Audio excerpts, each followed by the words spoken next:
Hello and welcome everyone to our YouTube channel Vidhi Kaksha. स्वागत है आप सभी का हमारे यूट्यूब चैनल विधि कक्षा।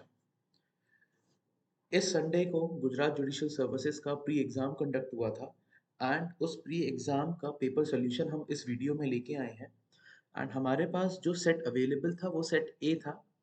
तो हमने इस वीडियो में सेट ए के अकॉर्डिंगली जो भी क्वेश्चंस का सीक्वेंस था हमने वैसे सॉल्व किया है।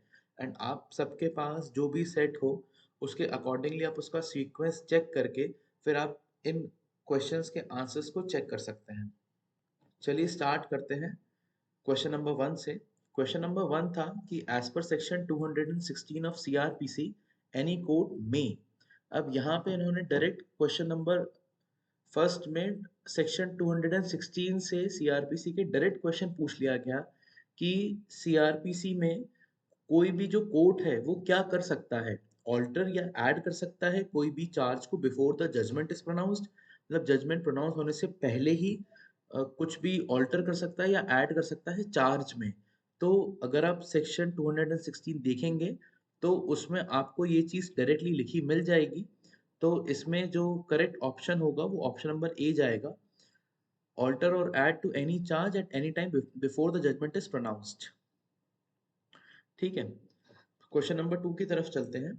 क्वेश्चन नंबर टू बात कर रहा है कि explanation to section 74 of ICA that is Indian Contract Act states that a stipulation for increased interest from the date of default may be a stipulation by way of।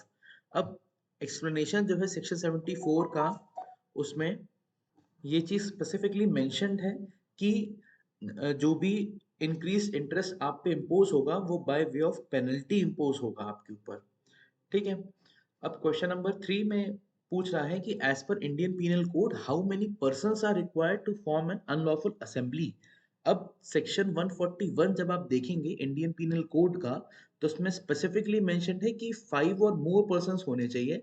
अब यहाँ पे हमारे पास option number B में 5 persons है, तो जो correct जो answer जाएगा वो जाएगा 5 पर्सन्स। तो थ्री का जो करेक्ट ऑप्शन हुआ वो ऑप्शन बी हुआ। क्वेश्चन नंबर फोर में मिसिंग सीक्वेंस दिया गया है आपको। इस सीक्वेंस का मिसिंग नंबर फाइंड करना था।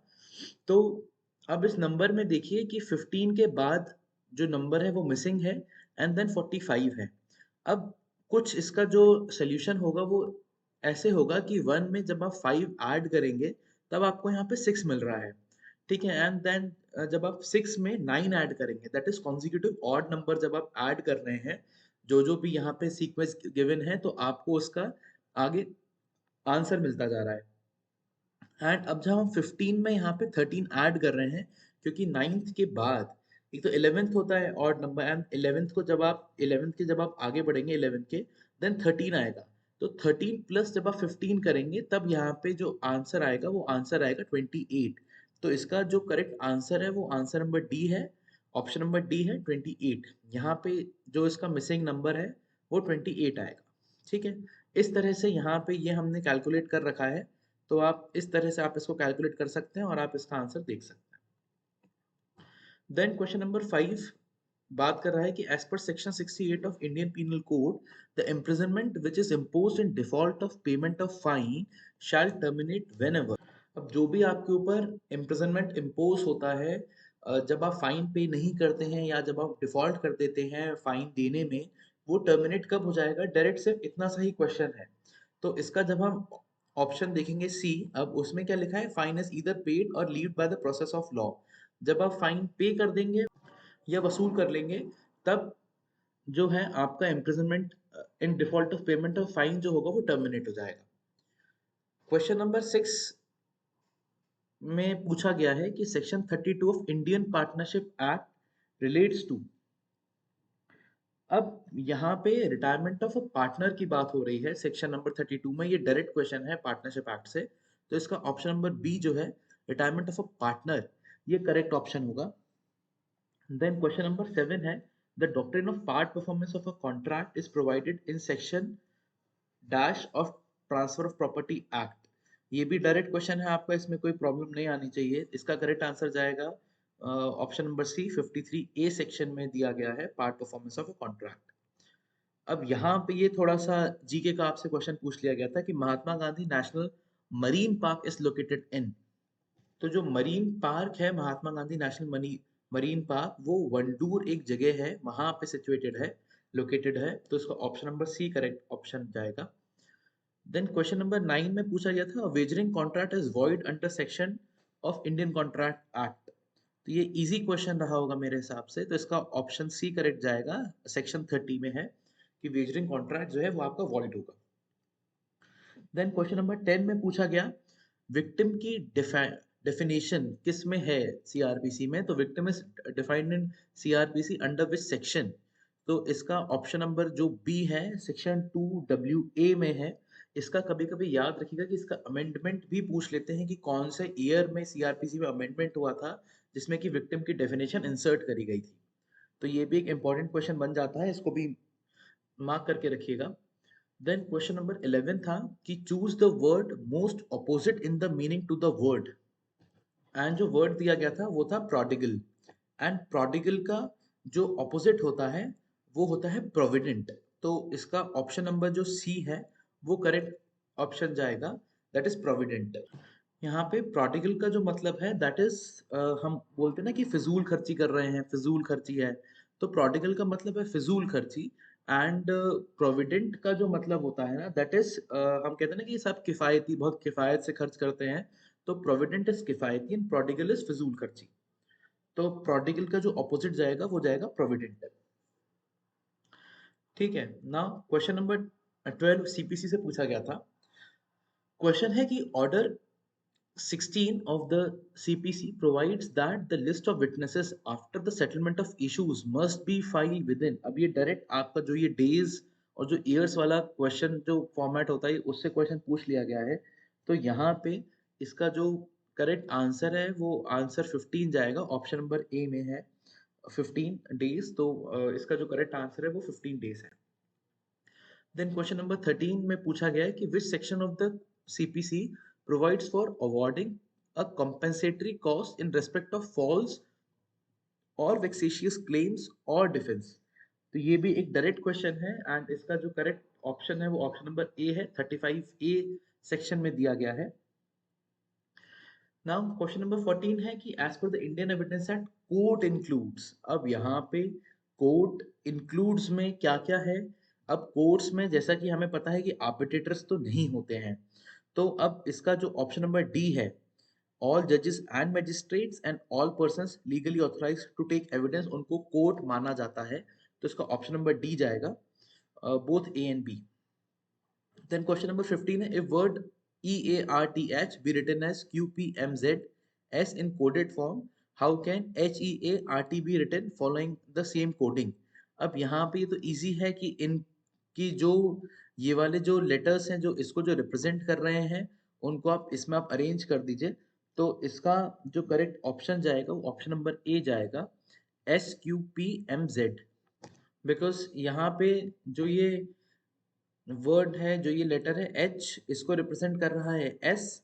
तो अब और यहाँ पे इन्होंने पूछा है HEART का, तो अब यहाँ पे जो एच है इसको भी कौन रिप्रेजेंट करेगा, इसको रिप्रेजेंट करेगा यहाँ पे एस। यहाँ पे जो ई है इसको रिप्रेजेंट कर रहा है क्यू यहाँ पे। तो अब यहाँ वाले ई को भी रिप्रेजेंट करेगा क्यू हमारा, तो यहाँ पे हमने लिख दिया क्यू। देन यहाँ पे ए को रिप्रेजेंट कर रहा है पी एंड यहाँ पे भी ए को रिप्रेजेंट करेगा हमारा P, हमने यहाँ पे लिख दिया P। एंड देन R को रिप्रेजेंट कर रहा है M, और यहाँ पे R को रिप्रेजेंट करा दिया हमने M से। तो अभी तक का सीक्वेंस बना SQPM एंड देन SQPM वाला यहाँ पे देखिए एक ही ऑप्शन है। तो ऑप्शन नंबर ए जो है वो करेक्ट ऑप्शन है, SQPMZ। Then question number 16 है कि which is the greatest number of 5 digits which is exactly divisible by 47। अब यहाँ पे हमें कुछ नहीं करना था, यहाँ पे हमें डिवाइड करके देखना था। तो इसका जो करेक्ट ऑप्शन है वो ऑप्शन नंबर सी जाएगा, 99969। देन क्वेश्चन नंबर 17 पूछा गया था which country is to host the summer olympics games in 2024। तो इसका तो आजकल न्यूज़ में भी बहुत चल रहा है, तो ऑप्शन नंबर सी करेक्ट जाएगा, that is France. Then question number 18 पूछा गया which of the following numbers is not divisible by 18। अब यहाँ पर भी डिविजिबल वाले डिवाइस वाले क्वेश्चंस थे, तो इसका जो करेक्ट ऑप्शन है वो ऑप्शन नंबर डी है 65043। ये डिविजिबल कंप्लीटली नहीं है 18 से, इसका जो आंसर है वो पॉइंटर्स में आएगा, तो correct option is D. Then question number 19 पूछा गया कि water attains maximum density at. अब अगर जिसने भी बिहार का की जुडिशियल सर्विसेज का प्रीवियस ईयर्स का पेपर सॉल्व करा होगा, उनको ये क्वेश्चन बिहार में बहुत बार पूछा जाता है। क्वेश्चन नंबर 19 का जो आंसर है that is option number D 4 degree Celsius, इसका करेक्ट ऑप्शन आंसर जाएगा। देन क्वेश्चन नंबर डी है delay in filing the suit. अब जो डिले है फाइलिंग द सूट वो सेक्शन 5 के अंदर लिमिटेशन एक्ट में कंडोन नहीं होता है, बिकॉज जो सेक्शन 5 है ना वो एप्लीकेशंस पर लागू होता है एंड अपील्स पर लागू होता है, ना कि सूट्स पर। तो इसका जो करेक्ट ऑप्शन है वो ऑप्शन नंबर बी जाएगा, that it can not B condone under the limitation act. क्योंकि लिमिटेशन एक्ट में ना सूट का कॉन्डोनेशन ऑफ डिले नहीं है, आपको एक्सक्लूजन ऑफ टाइम तो दिया जाता है पर कॉन्डोनेशन नहीं दिया जाता है। देन क्वेश्चन नंबर 21 हमसे पूछा गया who currently holds the post of chief of defence staff of India. अब यहाँ पे जो पूछा गया है वो करेंटली पूछा गया है, तो करेंटली हमारे जो जनरल अनिल चौहान जी हैं वो चीफ ऑफ डिफेंस स्टाफ हैं। अब कभी कभी ये भी पूछ लिया जाता है कि चीफ ऑफ डिफेंस स्टाफ की जो पोस्ट है वो कब से क्रिएट करी गई है, तो इसका भी आंसर आप लोग देख के रखिएगा।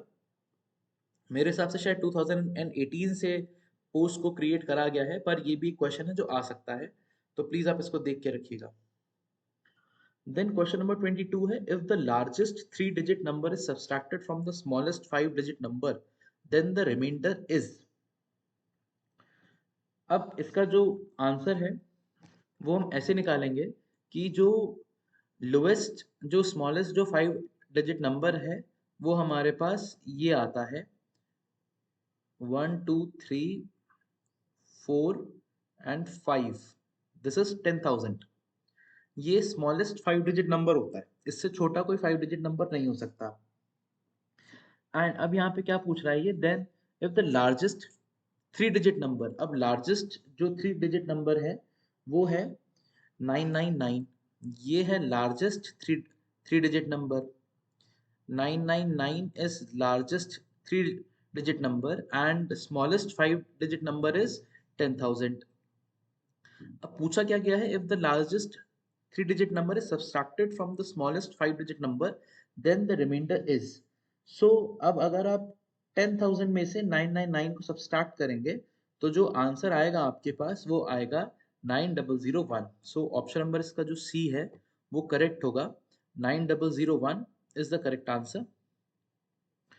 क्वेश्चन नंबर 22 यहाँ पे हमारा कंप्लीट हुआ ना। क्वेश्चन 23 देखते हैं, section 41 of the transfer of property act relates to.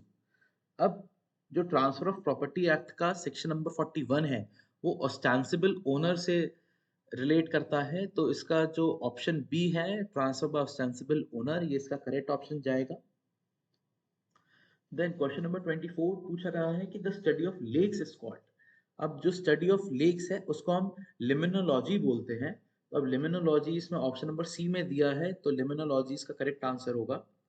Question number 25 बात कर रहा है कि who is the first Indian bowler to take a hat trick in men's ODI world cup. अब यहाँ पे इन्होंने पूछा है मेंस ओडीआई वर्ल्ड कप पूछा है। अब मेंस ओडीआई वर्ल्ड कप में चेतन शर्मा जी जो थे इन्होंने ये फर्स्ट इंडियन बॉलर बने थे हैट्रिक लेने वाले। 1987 में जो वर्ल्ड कप हुआ था उसमें इन्होंने हैट्रिक ली थी एंड ये फर्स्ट इंडियन बॉलर बने थे इंडियन क्रिकेट टीम में। देन क्वेश्चन नंबर 26 है which planet has a moon called Ganymede. अब इसका हो सकता है प्रोनाउंसिएशन कुछ और यूज होता हो, कुछ और बोलते हो। अब यहाँ पे जो क्वेश्चन है वो है गैनीमीड के बारे में कि विच प्लैनेट, कौन से प्लैनेट के पास एक मून है जिसको हम गैनीमीड बोलते हैं। तो जुपिटर जो है, जुपिटर के मून को हम गैनीमीड बोलते हैं। ये क्वेश्चन इसलिए भी आपसे पूछा गया है यहाँ पे क्योंकि जो ये गैनीमीड है ना ये लार्जेस्ट मून है जुपिटर का। तो ये जो लार्जेस्ट एंड जो स्मॉलेस्ट वाले जो क्वेश्चंस होते हैं ना, इन पे थोड़ा सा ध्यान रखा करिए। एंड अब क्वेश्चन नंबर 27 है, which section of the CPC is related to pecuniary jurisdiction of the court. ये मेरे हिसाब से इजी क्वेश्चन होना चाहिए। तो सेक्शन 6 इसका करेक्ट आंसर है, ऑप्शन नंबर ए में दिया गया है।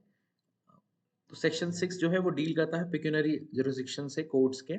नाउ क्वेश्चन नंबर 28 हम देखें कि choose the word most similar in the meaning to the word एब्स्ट्रूज।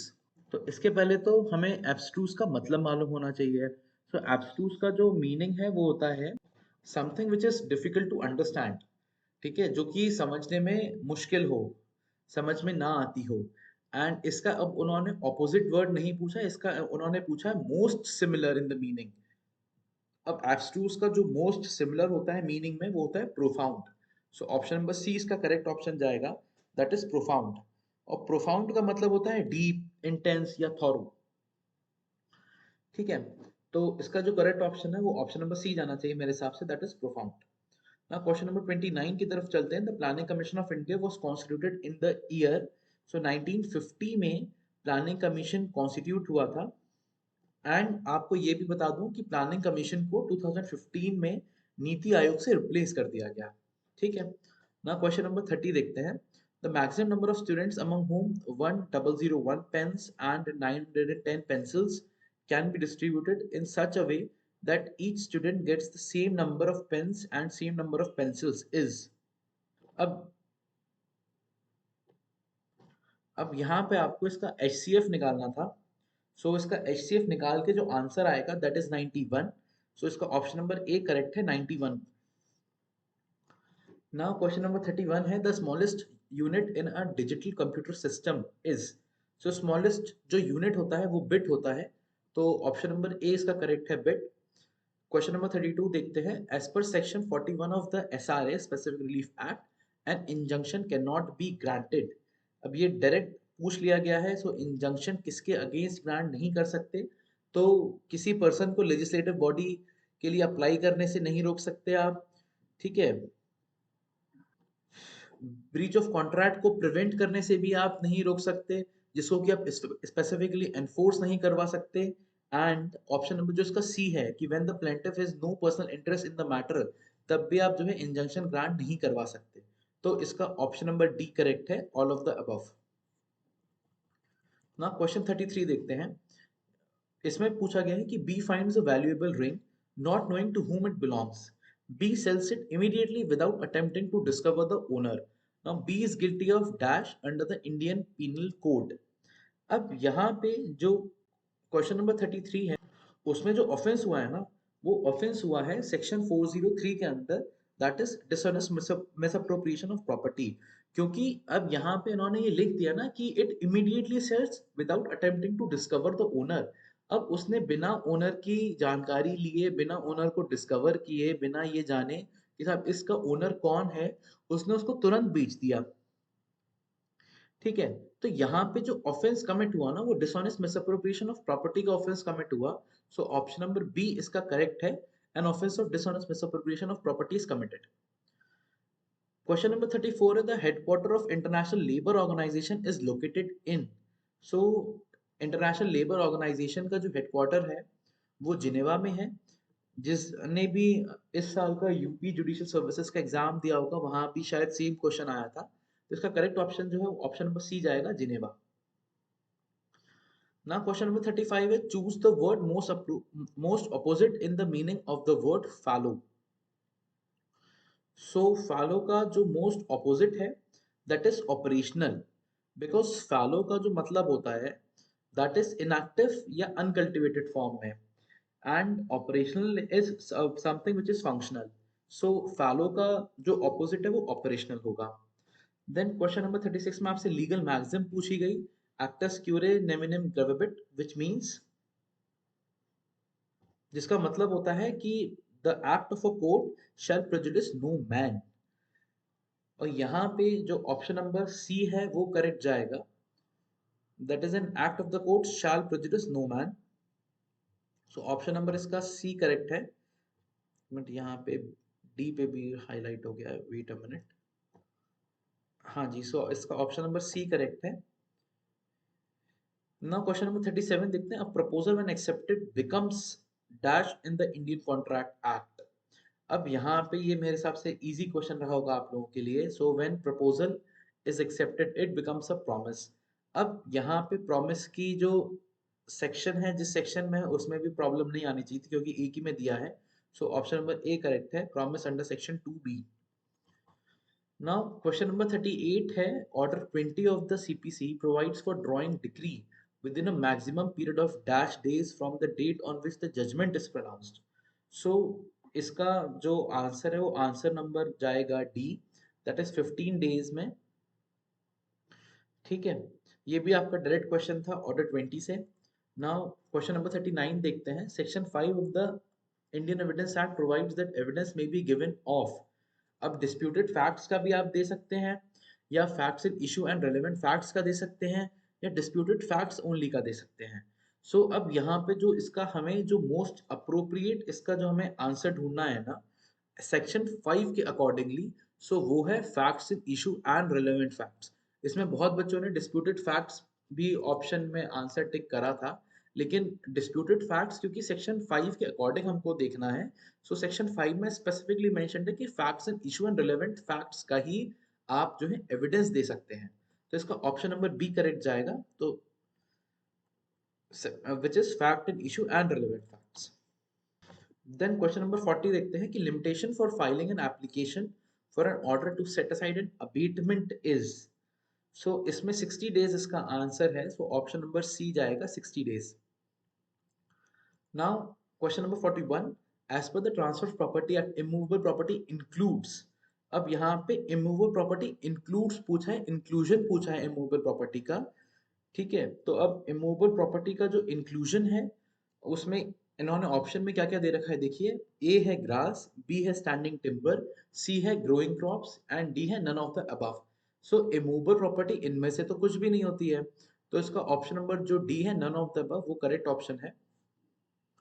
Now question number 42 देखते हैं, what out of the following is not included as fundamental duty in article 51A of the constitution of India।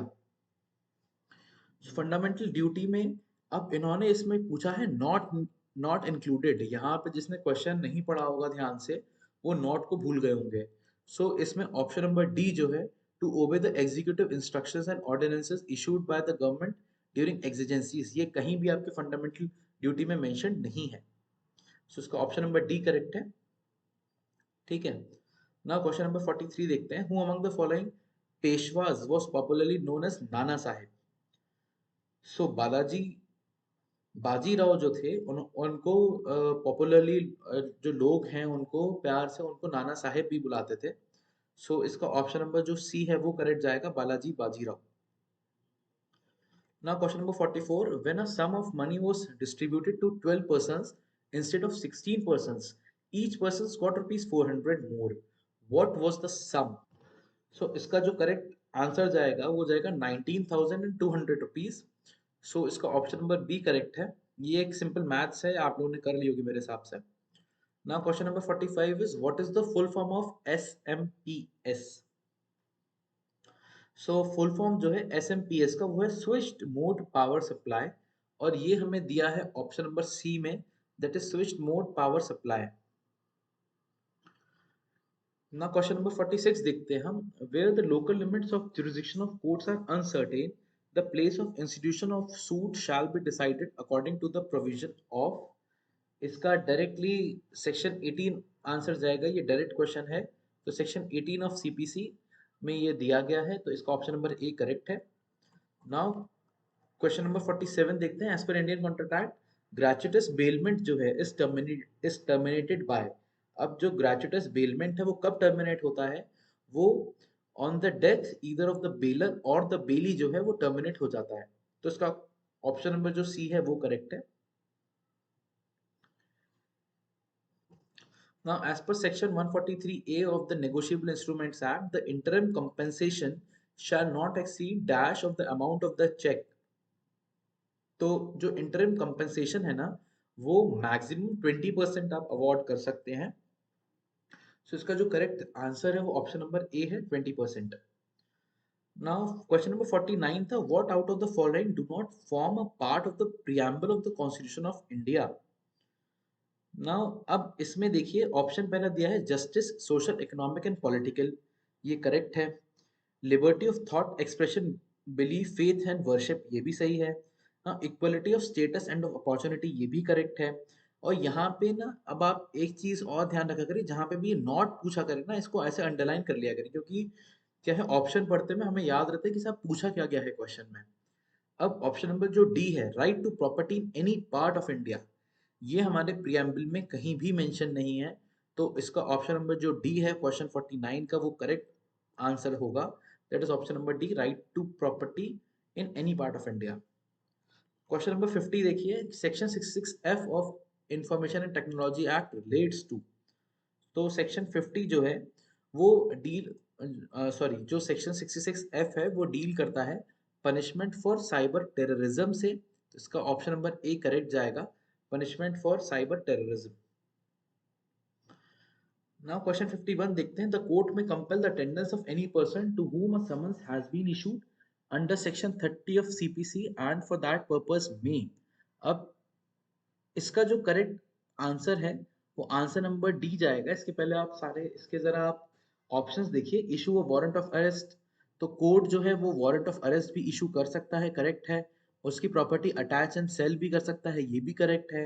And उसको order भी कर सकता है security furnish करने के लिए फॉर हिज प्रेजेंस। ठीक है, तो इसका जो ऑप्शन नंबर डी है वो करेक्ट होगा कि ऑल ऑफ द अबव। तो कोर्ट ये तीनों चीजें कर सकता है सेक्शन नंबर 30 के अकॉर्डिंग। नाउ क्वेश्चन 52 देखते हैं कि as per section 8 of Indian evidence act conduct of an accused is. अब यहाँ पे सेक्शन 8 जो है इंडियन एविडेंस एक्ट के बारे में पूछा गया है। सो जो कंडक्ट है ना अक्यूज्ड का, वो रिलेवेंट होगा सेक्शन 8 के अकॉर्डिंगली। तो इसका जो ऑप्शन ऑप्शन नंबर सी वो करेक्ट है, दैट इज रिलेवेंट।